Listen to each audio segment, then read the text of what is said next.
নমস্কার, দেখছেন Jio politics CA. আজকে সবথেকে গুরুত্বপূর্ণ এবং ইম্পর্টেন্ট কিছু ব্যাপার ঘটে গেছে। কেউ না কেউ কারো কাছে সাহায্য চেয়েছে, অর্থাৎ আমেরিকার প্রেসিডেন্টের যে ক্ষোভ, সেটা কিন্তু গোটা বিশ্বের অনেক নেতাই জেনে গেছেন যে আমেরিকার যারাই বিরুদ্ধে গেছেন তাদের একটা ভয় ঢুকে গেছে তাদের মধ্যে, যে হয়তো একসময় বিরোধিতা করেছিলাম আমেরিকা হয়তো এবার অ্যাকশন নিতে পারে। সেই জন্য বিভিন্ন জায়গা থেকে বিভিন্ন লোক বিভিন্ন নেতার কাছে গিয়ে সাহায্যের কথা বলেছেন। এক নাম্বার হচ্ছে কি, ইরানের যে প্রিন্স, তিনি সাহায্য চেয়েছেন ডোনাল্ড ট্রাম্পের কাছে, ইরানের পরিস্থিতি যাতে স্বাভাবিক করা যায় এবং তিনি ক্ষমতায় আসতে পারেন এবং এই সরকারকে যাতে খামেইনি সরকারকে যাতে পতন করাতে পারেন, সেটার একটা প্রচেষ্টা কিন্তু চলছে। উনি হস্তক্ষেপ চেয়েছেন আমেরিকার। 2 নম্বর, নর্থ কোরিয়ার কিম জং রাশিয়ার প্রেসিডেন্ট ভ্লাদিমির পুতিনের কাছে সাহায্য চেয়েছেন। তিনি যে প্রস্তাবগুলো দিয়েছেন যে তিনি সেগুলো মানতে রাজি আছেন, কারণ তার মধ্যে একটা ভয় তৈরি হয়ে গেছে। একসময় তিনিও তো বিরোধিতা করেছিলেন আমেরিকার প্রেসিডেন্ট ডোনাল্ড ট্রাম্পের, সেই জন্য তার মধ্যেও একটা ভয় বিরাজ করছে।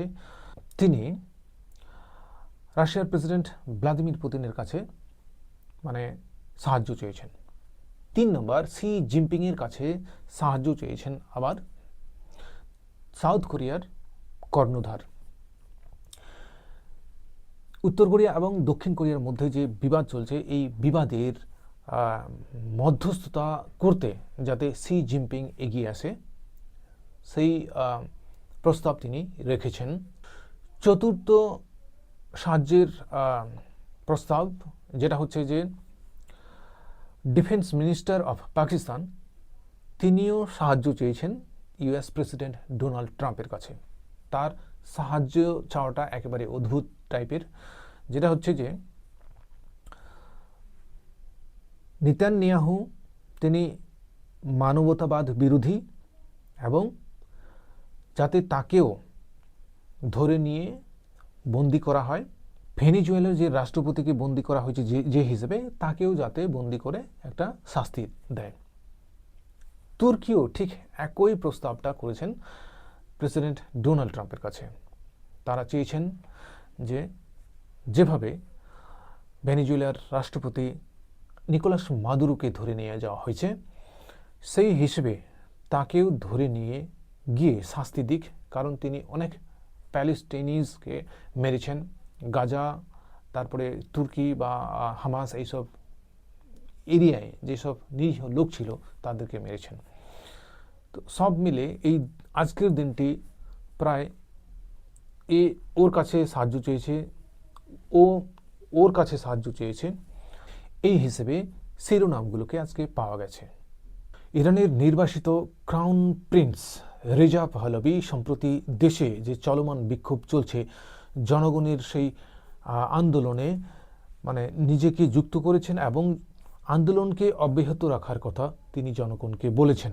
এবং তিনি ভিডিও বার্তায় এটা স্পষ্ট করে সেনাবাহিনীকেও বলেছেন যে যাতে মানুষের পাশে তারা দাঁড়ায়, এবং জনগণকে বলেছেন যে সিটি সেন্টারগুলো রয়েছে বিশেষ করে সেগুলোকে যাতে তারা দখল করতে পারে। এই বক্তব্য ইরানের রাজনীতিতে একটা মশলা দেওয়ার মতো, ফড়ন দেওয়ার মতো অবস্থা দাঁড়িয়ে গেছে। জনগণ একদম কাতারে রাস্তায় নেমে গেছে।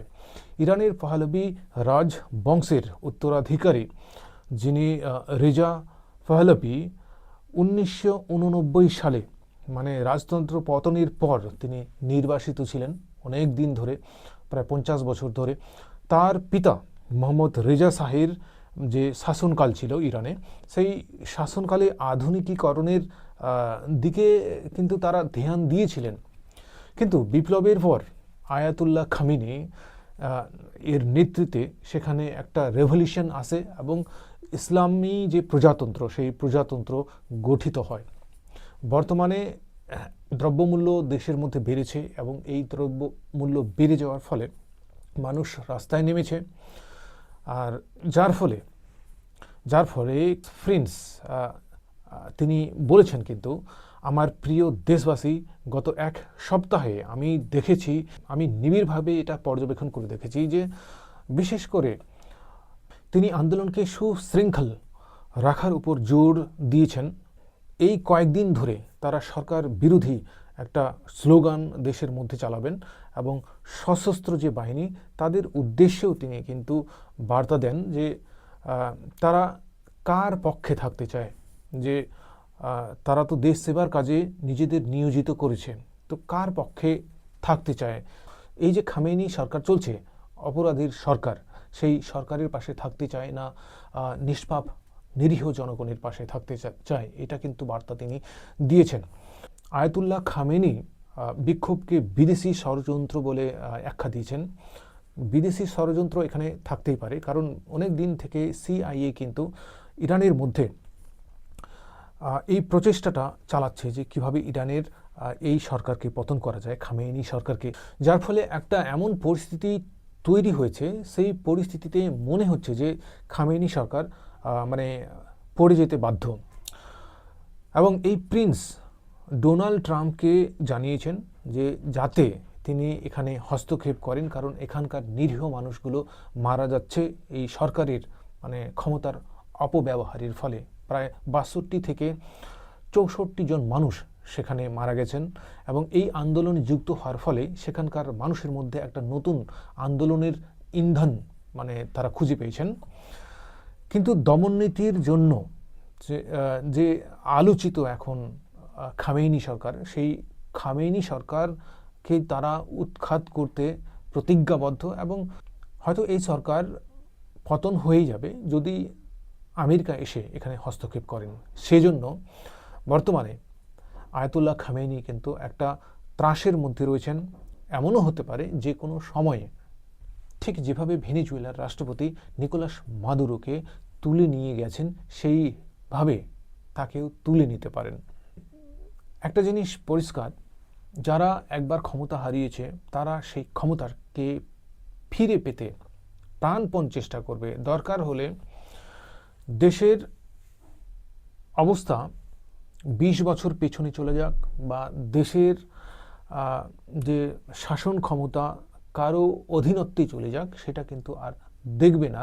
বিশেষ করে মানে ইনডাইরেক্টলি যে ক্ষমতাটা, মানে সেখানে যদি এখন আমেরিকার প্রেসিডেন্ট ডোনাল্ড ট্রাম্প অপারেশন করেন, তাহলে সেখানে কিন্তু তার ক্ষমতা বাড়বে এবং সেখানকার যে খনিজ সম্পদ বা অন্যান্য দিক থেকে যা কিছু দেশের কাছ থেকে মিলছে, সেই জিনিসগুলোকে কিন্তু নিজের স্বার্থে তিনি ব্যবহার করবেন।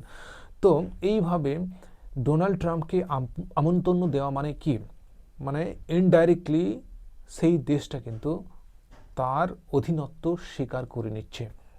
হয়তো বাইরের দিক থেকে সেখানকার একটা সরকার থাকবে, কিন্তু তাকে ওঠা বসা করতে হবে আমেরিকার কথা অনুযায়ী, কারণ তারা নিজেদের স্বার্থকে সবসময় ইউজ করার চেষ্টা করবেন।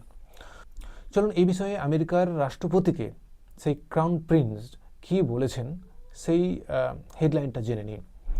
এক্সাইলড Iran prince seeks urgent US help, Khamenei blasts Trump as arrogant টাইরেন্ট।